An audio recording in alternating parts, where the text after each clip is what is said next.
Vamos agora com o painel do Conacare 2022, as tecnologias que estão revolucionando a saúde, o cuidado do longevo e a atuação dos cuidadores. Eu quero convidar ao palco a coordenadora do Conacare, CEO da Mastercare Brasil e fundadora do MVI Bank, consultora associada do FIPECAP FEA USP, a Márcia Vieira. Márcia, por favor.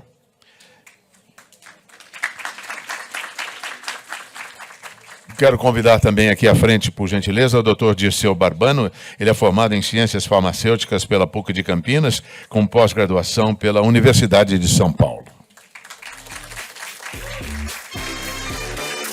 E também conosco o Dr. Antônio Valério Neto, que é Head de Projetos do Inovac, do Hospital das Clínicas da Faculdade de Medicina da USP, professor afiliado do Departamento de Informática em Saúde da Escola Paulista de Medicina. Bom, Márcia, é com você. Muito obrigada. Obrigada ao Dr. Dirceu Barbano, ao Dr. Antônio Valério. Nós vamos agora falar sobre o que tem de mais inovador nas tecnologias hoje, o impacto das novas tecnologias na saúde do longevo e no cuidado. Então, nós temos uma missão hoje aqui com duas autoridades, é um privilégio, agradecendo a presença dos dois convidados, de fazermos essa conexão, dessa transformação digital que tem acontecido de uma maneira tão acelerada com a saúde, com o dia a dia, no cuidado dos longevos e na nossa saúde. Então, muito obrigada ao professor Antônio Valério, professor Dirceu, para quem eu passo aqui a palavra, para nós começarmos esse painel ousado, eu diria, viu? Doutor Dirceu, vamos falar de tecnologias e o impacto na saúde dos longevos. Márcia, obrigado. Obrigado pelo convite. Valério, um prazer estar aqui com você. Parabéns à Mastercare por organizar o congresso e por proporcionar um momento de reflexão sobre um tema tão atual, relativo ao cuidado de pessoas por pessoas. E começo aqui com a primeira mensagem. As tecnologias, elas são só um componente dessa relação e um dever que todos nós temos é saber exatamente atribuir qual o real valor que elas têm e o significado que elas podem desempenhar na vida e na saúde de todos nós. Tecnologia é sempre, e para nós todos, né, é algo atrativo. Todo dia quer nos convencer que tecnologia é coisa de gente jovem, né? Porque o meu filho, minha filha, eles são capazes e nós vamos nos tornando incapazes com as tecnologias. Isso não é verdade. Por exemplo, hoje eu sou capaz, por exemplo, de adorar o sujeito que inventou o ar-condicionado, mas todo lugar que eu vou está gelado, eu tenho vontade de bater no sujeito que inventou o ar-condicionado, né? E eu estou com frio aqui, viu, Márcia? Bom, eu tentei aqui, eu acho que eu consigo propor, discutir esse tema sobre três perspectivas, né? Uma delas é falar e pensar sobre tecnologias que impactam a nossa capacidade de envelhecer de forma mais saudável. Tem muita tecnologia sendo desenvolvida que tem essa finalidade, né? Impactar a nossa capacidade para que nós tenhamos condições de nos tornarmos velhos, saudáveis e, se possível, cada dia mais bonitos, né? Tem muita tecnologia desenhada para isso. Existem as tecnologias, e o Valério vai falar muito sobre elas, que são úteis no cuidado das pessoas longevas ou pessoas idosas com limitações ou com problemas de saúde. Então, é importante a gente tentar entender um pouco o papel de cada uma dessas tecnologias. Aquelas que envolvem diagnóstico, tratamento, etc., cabe um pouco nesse lugar. E depois tem algo que é fundamental discutir em relação às tecnologias com as quais nós convivemos, que é justamente a relação das pessoas mais longevas com as tecnologias nos aspectos que são de natureza social e, sim, também de natureza biológica. Falar de tecnologia na área da saúde ou longevidade e tecnologia é algo que hoje tem um significado econômico imenso. Tem uma previsão do Banco da América de que esse mercado de tecnologia em 2025 vai ser de 600 bilhões de dólares. Não sei nem muito o que significa isso, mas, enfim, é muito dinheiro, né? E a dificuldade, ou talvez oportunidade, e aí é sempre isso que está na balança, em relação ao que a gente enfrenta hoje com as tecnologias, justamente no sentido de definir para que elas servem, se elas são realmente úteis e o que elas realmente entregam, né? É o desafio de viver numa era, Valério, onde o conhecimento sobre a ciência médica ele dobra de tamanho hoje a cada 73 dias, dado o número de estudos, de papers e de documentos e coisas e informações que são descobertas e publicadas. Em 2010, demorava 3 anos e meio para dobrar. Isso significa que cada dia mais, rapidamente, novos conhecimentos, portanto, possibilidades de novas intervenções, novas tecnologias vão surgir, né? Nós vivemos, e parece que cada vez vai ser mais assim, um momento onde grande parte de nós não convivemos com praticamente nenhuma tecnologia que hoje são as tecnologias que estão sendo usadas. Na área da saúde, pouquíssimas. A gente consegue fazer uma lista aqui, talvez de 3, 4... todo mundo cita o raio-x e tal, mas deve ter mais umas 2, 3 que nós convivemos. Na área da comunicação, a mesma coisa. Praticamente, que eu tenho 56 anos, já falar a idade, por isso que agora eu sou convidado para fazer palestra em evento de longevidade, né? Mas de comunicação, se nós pararmos para pensar o que havia, o que há, o que nós tivemos acesso, o que nós temos e o que nós teremos, né? Porque o mundo está ficando cada dia melhor em relação a isso. Mas, na área da saúde, tem uma pegada com essa coisa da busca da nova tecnologia e as promessas mais incríveis relacionadas a ela, né? A gente fala, e todo congresso que fala de tecnologia de saúde, a gente ouve as mesmas palavras: genômica, big data, inteligência artificial, internet das coisas e tal, né? E se parasse por aí, tá bom, né? Mas aí agora a gente já começa a ouvir a falar, e que o doutor Alberto não me ouça, porque não fui eu que inventei isso, mas as pessoas estão falando de alimentos do futuro, e não são esses plantados na horta, viu? E também não são as cápsulas que o Sequin se incomodou aqui bastante. Tem coisas incríveis nesse sentido. Uma outra coisa que está na moda agora, a crista da onda da conversa sobre saúde, são tecnologias radicais que buscam a imortalidade. E eu pretendo ficar vivo até que elas sejam desenvolvidas e estejam acessíveis a todos nós. Metaverso, né? É incrível, né? A gente ouvir essas coisas e eu não me convenço que eu não sou capaz de saber o que é cada uma dessas coisas. Sugiro que nenhum de nós aqui na sala nos convençamos de que são coisas para jovens. Essas coisas são para nós, inclusive, que temos capacidade de pensar sobre elas. Bom,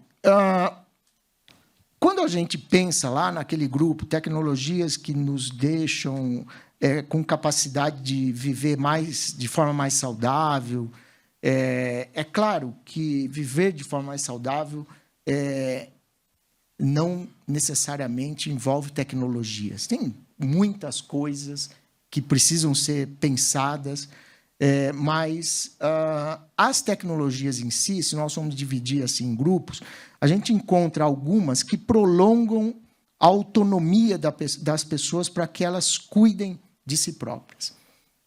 Tem muita tecnologia voltada nesse sentido de ampliar a capacidade de compreensão por parte das pessoas do que é o corpo, como que funciona, como que a gente ajuda a acabar com ele, ou como que a gente ajuda a mantê-lo mais saudável, e etc. Né? Tem um outro conjunto de tecnologias que permite mitigar ou prever riscos.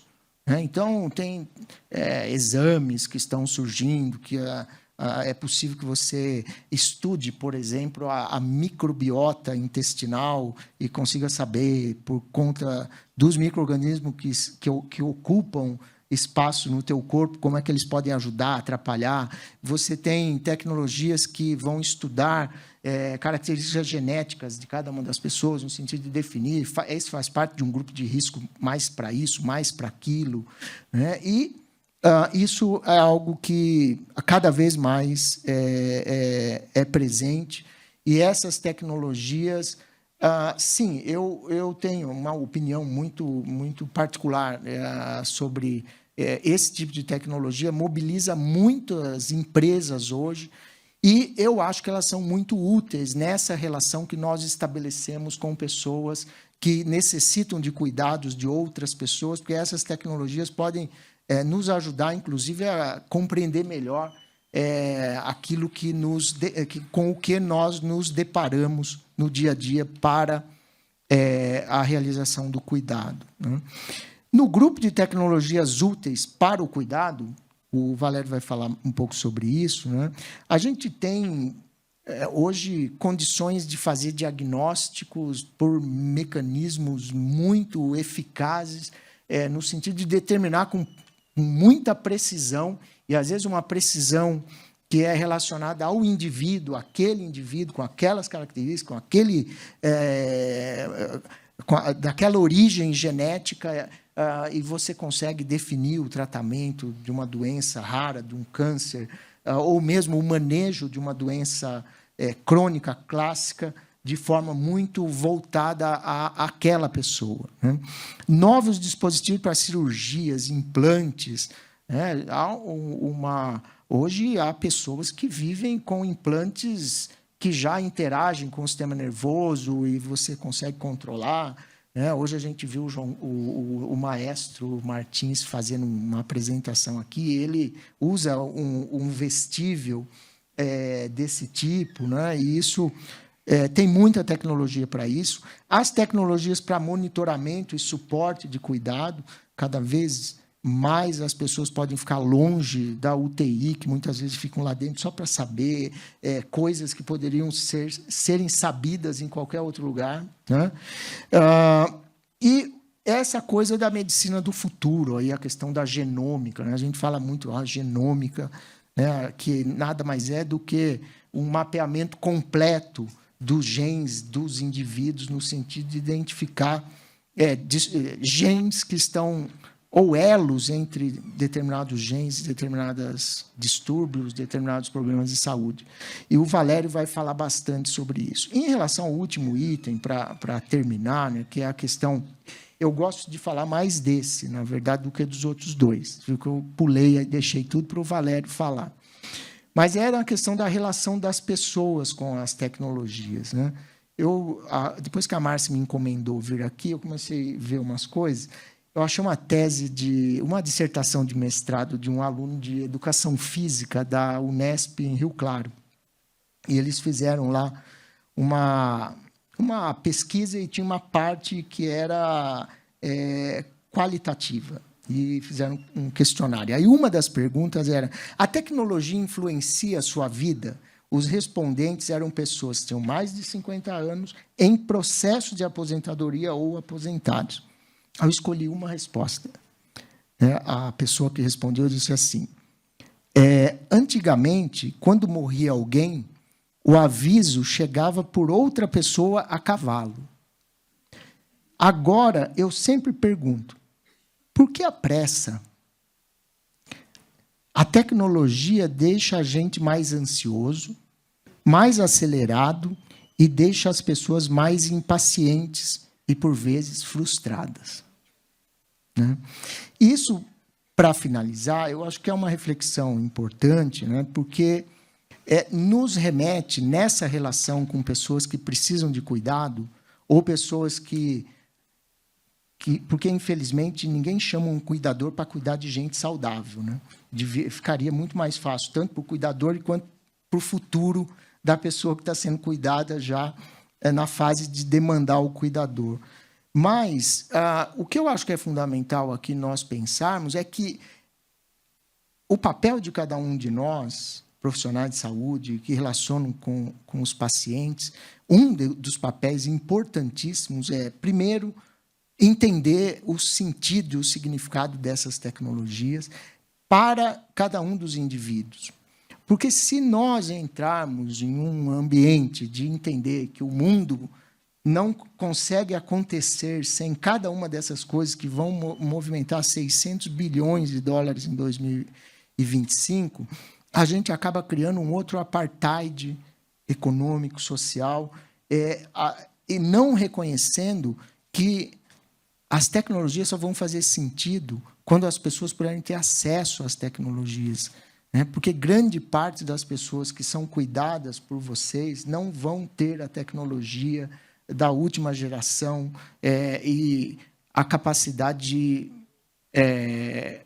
obter resultados a partir das tecnologias. Então, conhecer as tecnologias, entender que tem um aspecto importantíssimo, porque elas acabam gerando mais desigualdade, muitas vezes, né, quando a gente passa a entender que elas são mais importantes do que quem cuida do uso dessas tecnologias, da aplicação dessas tecnologias, e pode, de fato, se aproveitar dos resultados que elas oferecem. Então, eu acho que esse terceiro ponto ele é tão ou mais relevante do que compreender quais são as tecnologias que estão chegando e o significado que elas podem ter na vida da maior parte das pessoas, porque prolongar a vida de meia dúzia só vai fazer com que essa desigualdade se agudize e não entregue aos demais aquilo que certamente os professores que desenvolvem, os pesquisadores nas universidades gostariam que acontecesse. Márcia, obrigado.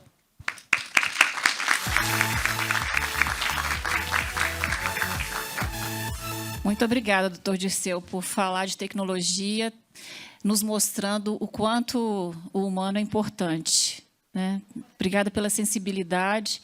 Eu acho que essa é uma reflexão que a gente precisa levar para os cuidadores, para toda a área de saúde, né? A gente entender esse limite tênue, né?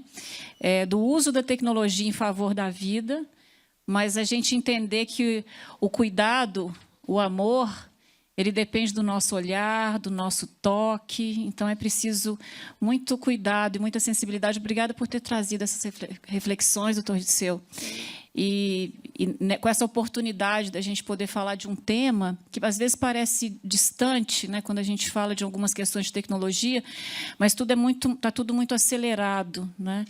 Então, já se fala de robôs, né, para ajudarem no cuidado. E é claro que foi falado aqui na palestra do Dr. Miguel Sruge, né, as previsões que foram feitas estão se confirmando na área de tecnologia, mas a gente precisa entender, como diz o slogan da Mastercare, a base é o amor. Né, que a gente faça uso da tecnologia, sim, mas sem a gente esquecer da metodologia do amor, sem esquecer que a base, de fato, é o cuidado, o carinho. Né? Então, isso é muito relevante. Mas andaram provando aí há poucos dias atrás que as inteligências artificiais do Google amam.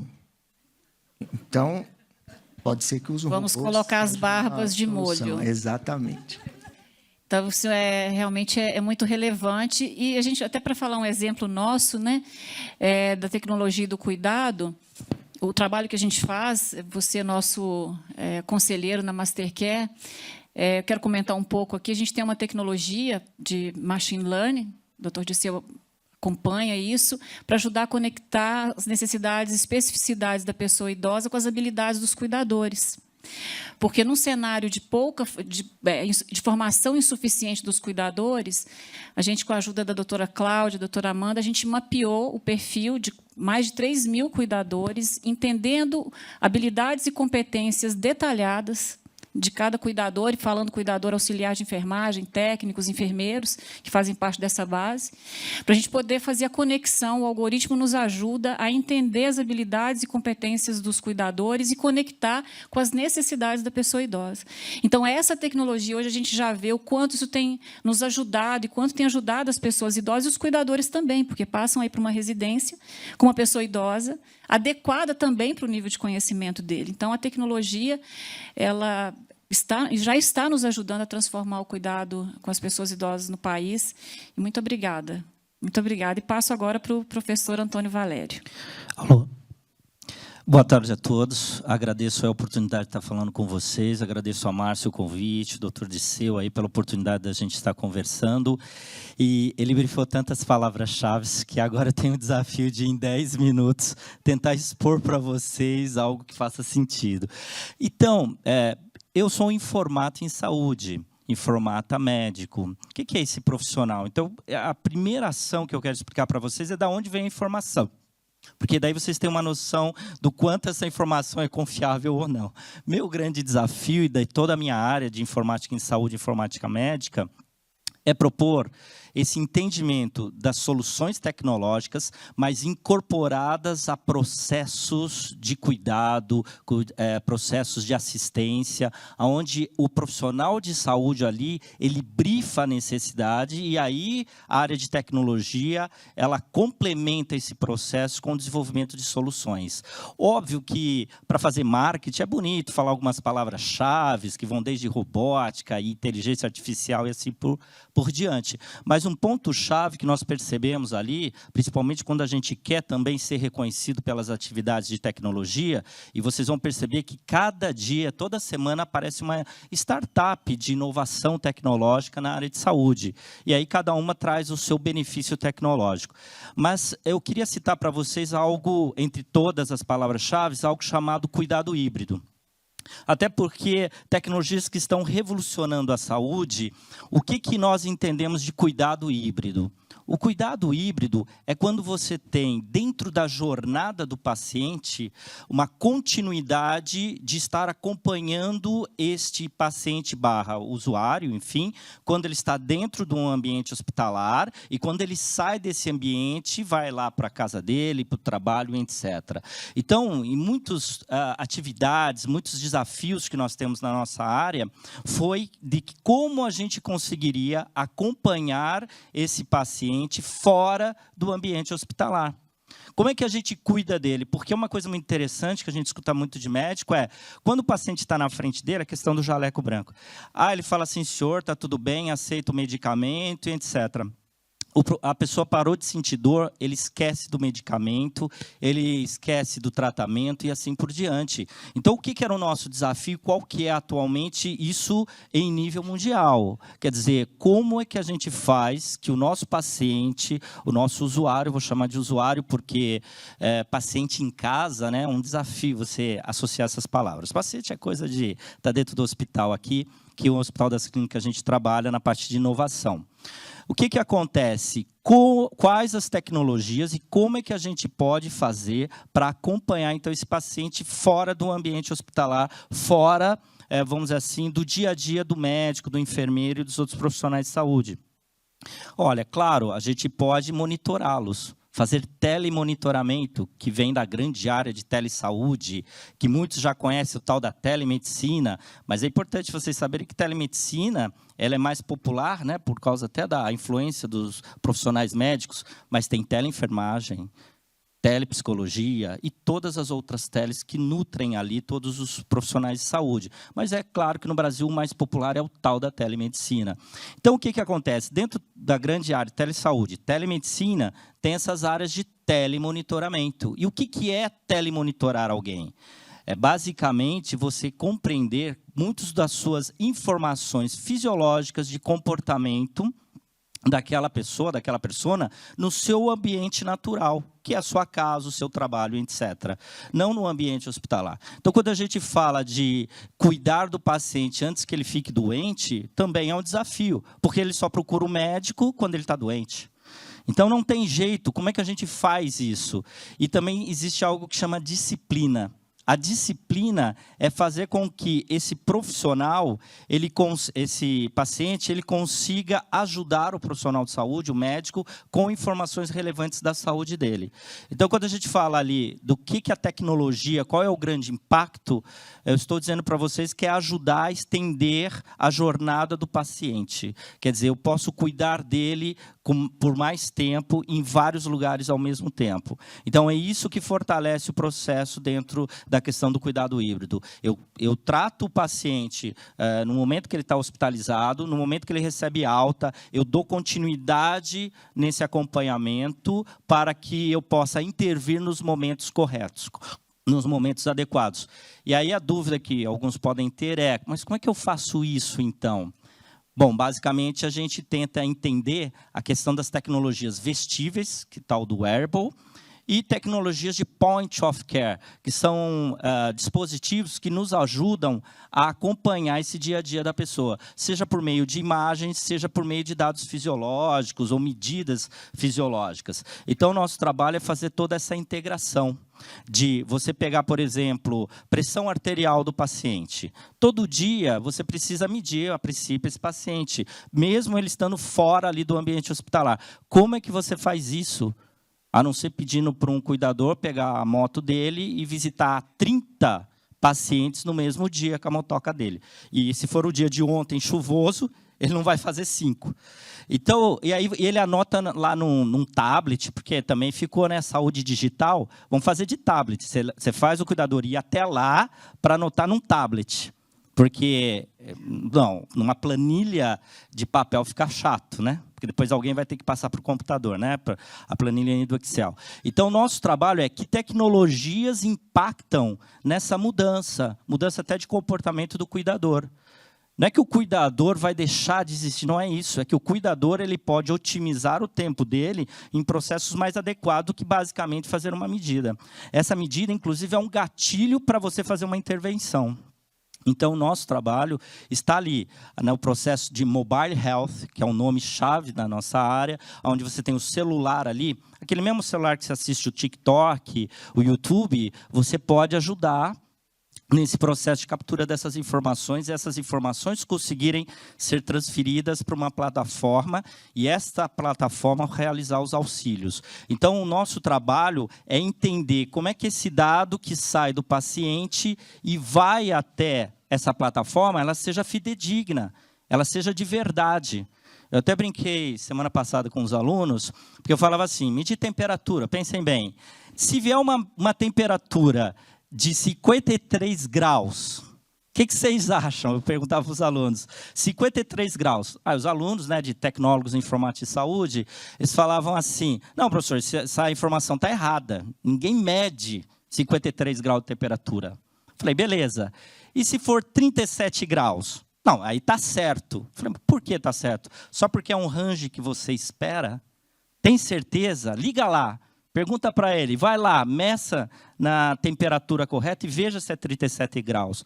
Porque o que nós temos ainda como desafio é provar para muitos profissionais de saúde que o dado que é colhido aqui, ele chega fidedigno aqui. Então, veja, a tecnologia ela vai ampliando, mas a gente nunca pode esquecer a base, que é a confiança do profissional de saúde nessas tecnologias. Seja algoritmos inteligentes, que é popularmente conhecido de inteligência artificial, mas para nós, da informática médica, é a inteligência computacional, né, os termos vão mudando, e aí o nosso propósito é provar por testes clínicos, como vem da indústria farmacêutica, né? Os testes clínicos provando que isso funciona. E um dia vocês vão conhecer com mais popularidade o que é hoje tendência mundial nos estudos de pesquisa, que se chama Digital Therapeutics, terapias digitais. Quer dizer que o seu celular agora vai ser um terapeuta? Exatamente. Tem vários ali, que vai desde o sono, a questão dos opioides e assim por diante, inclusive aprovados pelo FDA. E agora reconhecidos pela Anvisa desde 4 meses atrás, que são os dispositivos, os medical devices. Então, há um trabalho contínuo da nossa área em promover que vocês consigam confiar cada vez mais nesse tipo de informação, e essa informação ser relevante para apoiar o cuidado, o pré-diagnóstico. Lembre-se que o médico é que faz o diagnóstico e a prescrição, né, do qual vai ser o tratamento, mas está ali o nosso trabalho de apoiar essas ações, haja vista, como o doutor Disseu comentou, que são cada vez mais a informação na área de medicina vai se dobrando, vai aumentando, e a capacidade humana tem um certo limite todo esse processo, por isso as especializações.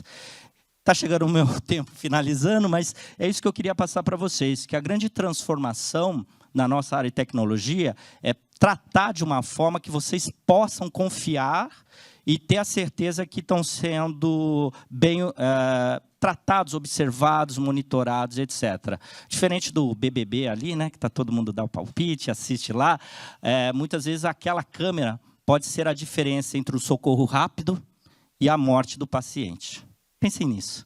Muito obrigado, pessoal. Agradeço profundamente.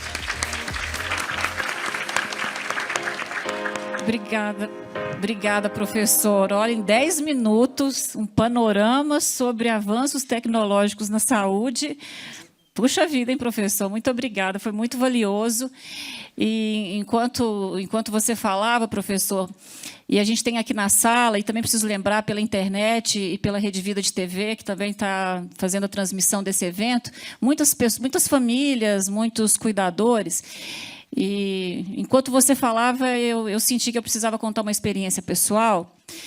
Minha formação é administração de empresas, né? Eu atuo no ecossistema de inovação e startups há 10 anos. Então, sou talvez uma das primeiras mulheres, da primeira geração aí de atuação nas startups no ecossistema brasileiro. E quando meu pai, que é, né, diabético, com hipertensão, precisou de ter um nível de cuidado maior, e mesmo com uma equipe acompanhando, eu comecei a entender a importância do dado na saúde do meu pai. Porque ele estava com muito acompanhamento, mas a coleta de dados que era feita em papel pelos profissionais. Então, as glicemias dele realmente eram aferidas 3 vezes por dia, mas no papel. E eu ficava vendo aquela quantidade de papel, e o endócrino dele via aquela quantidade de dado, mas eu percebia, até pela minha formação, que ele não conseguia tomar decisão confiável com um bando de dados. Então, eu comecei a colocar em planilha primeiro, viu, professor? Primeiro, eu fui para o Excel e comecei a colocar diariamente as aferições do meu pai numa planilha. E comecei a gerar gráfico. E comecei a observar que, cada vez que eu mandava os gráficos para o endócrino, ele fazia um ajuste fino na insulina do meu pai. Então, uma tecnologia, como o senhor disse, era papel, passou para planilha, e eu comecei a ver o ajuste fino nas glicemias, nas insulinas do meu pai, com esse suporte para o endócrino. E comecei a fazer também com a pressão arterial, e comecei a entender que o ajuste de medicação pelo geriatra estava mais refinado a partir dos gráficos. E assim foi, professor, durante um bom tempo, até que eu começo a usar essa coleta de dados com os cuidadores, e capacitei os cuidadores para essa coleta de dados, e junto com o conjunto, né, de cuidados, vai estar daqui a pouco a doutora Denise Madi Carreiro, a gente fez um trabalho tem a ver com o doutor Alberto também, de melhoria da alimentação do meu pai. Meu pai, como o doutor Miguel disse no início, a polifarmácia é uma questão grave, séria. Meu pai, aos 80 anos, tomava 16 medicações. E quando a gente começou a fazer esse trabalho, tanto de monitoramento, ainda de uma maneira tão artesanal e pouco tecnológica, mas quando a gente começou a usar os dados para decisão de saúde, e mais um trabalho de alimentação e com esse conjunto, como a doutora Amanda disse, integrado, com medicina integrativa, a medicação foi reduzindo, a pressão arterial do meu pai equilibrou depois dos 80 anos, e meu pai, de 16 medicações, foi para 3, mais as insulinas aos 87 anos. Então, isso se deve, obviamente, a uma medicina integrada, isso se deve principalmente aos dados, e disso tudo nasceu um protótipo de monitoramento, uma tecnologia de monitoramento, para a gente poder levar isso para mais pessoas. Como o doutor Disseu disse, a gente não pode colocar a tecnologia a serviço de uma minoria, porque senão estamos, mais uma vez, contribuindo para a distância social. Então, essa tecnologia nossa está em desenvolvimento para essa singela planilha de cuidado do Sr. José Vieira se tornar agora uma tecnologia acessível a todos, a gente espera, a toda a população. Inclusive, buscamos alianças estratégicas para a gente seguir com isso, doutora Cláudia, doutora Amanda e eu. Mas só para dizer a importância do dado na saúde, assim como, muitas vezes, a vida do meu pai foi salva justamente porque estava sendo monitorado e a gente conseguia ver, né, a questão das alterações de pressão arterial, de glicemia. É claro que depois tinha o sensor de glicemia que ele usava. Enfim, a gente foi criando um conjunto de tecnologias para o monitoramento de saúde e o cuidador precisa estar atento a isso. O cuidador familiar precisa pesquisar a tecnologia, o cuidador profissional também, né, professor? Isso, o que a Márcia acabou de dizer é que ela foi aí pioneira na questão de ciência de dados em saúde. O termo em inglês é Health Data Science, que é o trabalho da pós-graduação que a gente tem feito aqui, construído. Muitas vezes os dados chegam, precisa entender como é que eles realmente, se são reais, se tem condições adequadas, mas o ponto importante, como você analisa. E aí, pensem bem, o caso da Márcia, ela contou do pai dela. Imagina fazer isso para 1.000 pessoas. Depois para 10.000 pessoas, depois para 1 milhão de pessoas. Aí que entra a tecnologia para apoiar, porque ninguém vai conseguir fazer na planilha do Excel por um longo tempo, porque nós estamos falando de anos. Olha a quantidade de dados que estão sendo trazidos, imagina de todos os dispositivos, aí são vários, né? Nós estamos falando de várias medidas fisiológicas, por exemplo, e depois as de comportamento, porque eu posso saber se a pessoa está em movimento, se ela dorme bem, se ela dorme mal, e aí vários outros tipos de condições de comportamento. Então, um trabalho que nós temos feito para diferenciar essa revolução na saúde é a ciência de dados em saúde e, posteriormente, essa questão de, depois de você ter analisado os dados, como é que você vai reagir a isso? Então, depois dos dados, como é que a gente vai tomar a decisão? Então, sistemas de decisão baseado em dados, que é uma tal de medicina baseada em evidências. Alguém deve ter conhecido por aí, tá bom? O Valério, e eu acho que tem um aspecto importante nisso, né? Porque que a Márcia falou do monte de papel e a dificuldade do médico em decidir o que eu faço com isso tudo, né? Isso quando a dimensão de dados também não é no papel, mas ela é muito grande, você tem a mesma dificuldade. E tem um aspecto que eu acho que é bem relevante, que eu tenho visto, uma preocupação de quem desenvolve tecnologias, por exemplo, o sensor de glicemia.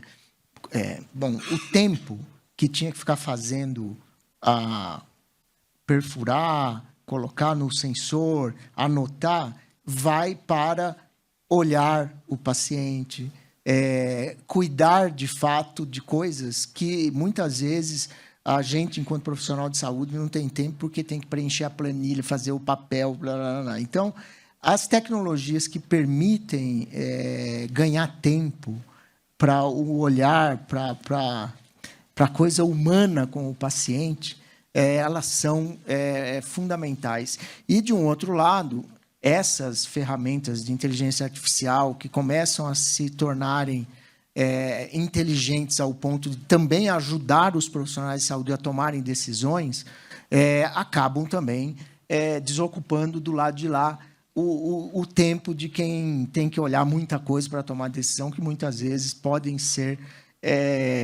suportadas por tecnologias, e essa é uma outra área também bem presente no mundo aí das startups e das empresas que fazem tecnologia em saúde.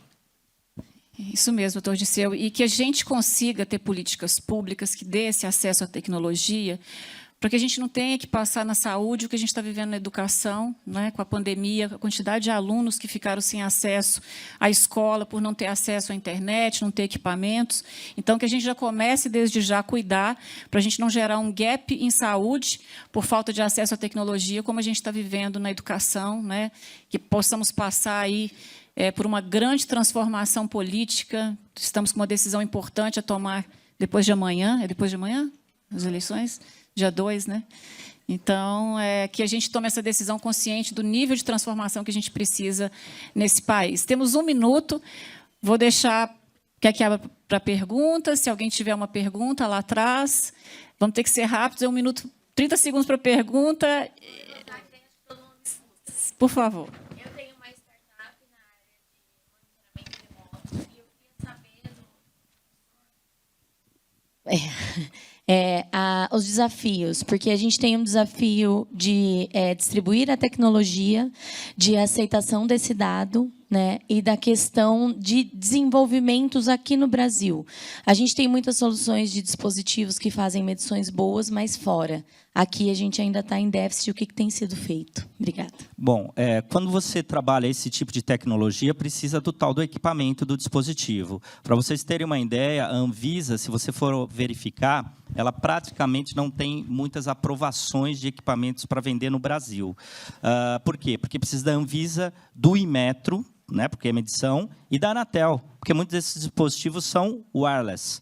Então, está aí um gargalo muito grave, que não temos indústria brasileira desse tipo de dispositivo, seja point of care, que é aquele que fica, imagina, em cima da mesa ali, né? Não importa o tamanho, mas ele está distante do paciente, e o wearable, que vai preso ao corpo do paciente, é o tal da tecnologia vestível. Só que tem um detalhe mais complicador. Depois que a gente conseguiu ter os equipamentos a um custo acessível, porque precisa ser acessível, né, para que pelo menos a empresa compre e distribua e cobre na mensalidade, etc., a questão do engajamento. Quando vocês perceberem que tem lá uma base de 200, 300 pessoas sendo monitoradas, essas pessoas começam a entender que elas estão bem e não estão sentindo dor. E eu cuido de idoso crônico. Sempre os meus projetos de telemonitoramento foram com idosos crônicos. Eu já tive que tentar conversar com umas senhoras de 85 anos, 90 anos, explicando por que ela estava tendo que medir todo dia um negócio para ela lá. A partir do momento que para de sentir dor, principalmente homens acima de 70 anos, eles desistem. Eles não usam.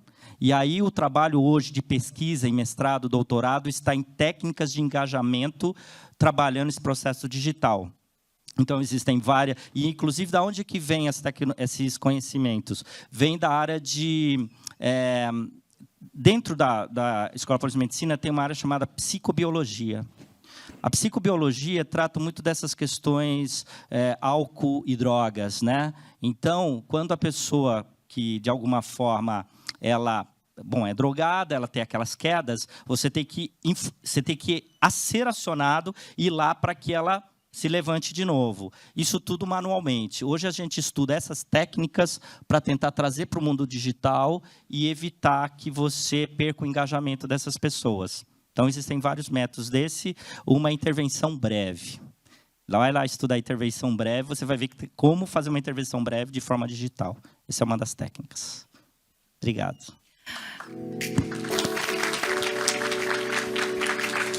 Obrigada, professor Antônio Valério. Muito obrigada, doutor Dirceu Barbano. Muito obrigada. E aproveito para fazer um convite, né?